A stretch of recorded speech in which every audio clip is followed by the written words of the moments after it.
ഷേരു, ഞാൻ ഇന്നലെ എൻ്റെ അപ്പൂപ്പനെ സ്വപ്നം കണ്ടു. അപ്പൂപ്പൻ കടലിലൂടെ നടന്നു പോകുന്നടോ. ഏ അതെന്താ? സ്വപ്നത്തിലെ അപ്പൂപ്പൻ മെയിനായിരുന്നു.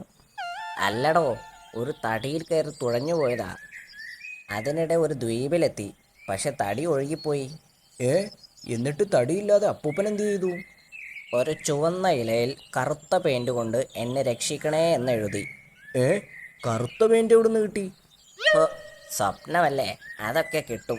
ആ, എഴുതിയിട്ട് ഒരു മഞ്ഞപ്പാത്രത്തിൽ അടച്ച് കടലിൽ ഒഴുക്കി വിട്ടു. ഏ അതെന്തിനാ? ഓ, താൻ കേൾക്കടോ. ആ, കടലുവഴി പോയ വേറൊരു കുറുക്കന് ആ പാത്രം കിട്ടി. സന്ദേശം വായിച്ച അങ്ങേര് വന്ന് അപ്പൂപ്പനെ രക്ഷിച്ചു. അതാണ് സ്വപ്നം. ആ, സ്വപ്നത്തിലായതുകൊണ്ട് ഇതൊക്കെ നടന്നു. സ്വപ്നത്തിൽ മാത്രമല്ലടോ, പണ്ടൊക്കെ പലരും ഇതുപോലെ മെസ്സേജ് അയക്കാറുണ്ട്. എഴുതി പാത്രത്തിലടച്ച് കടലിലിടും. അത് കിട്ടുന്നവർ വന്ന് രക്ഷിക്കും. അത് സൂപ്പർ. പക്ഷേ ഇവിടെ ചുവന്ന ഇല ഇല്ല, മഞ്ഞ പാത്രവും ഇല്ല.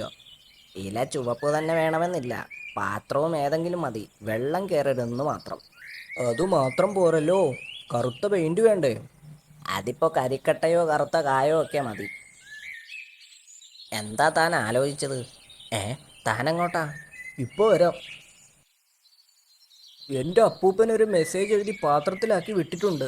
ചുവന്ന ഇല ഇല്ലാത്തത് കൊണ്ട് പച്ച ഇലയിൽ എഴുതി, ചായമില്ലാത്തത് കൊണ്ട് കരി കൊണ്ട് എഴുതി, പിന്നെ കടലില്ലാത്തത് കൊണ്ട് അപ്പുറത്തെ കുളത്തിലാണ് ഇട്ടത്.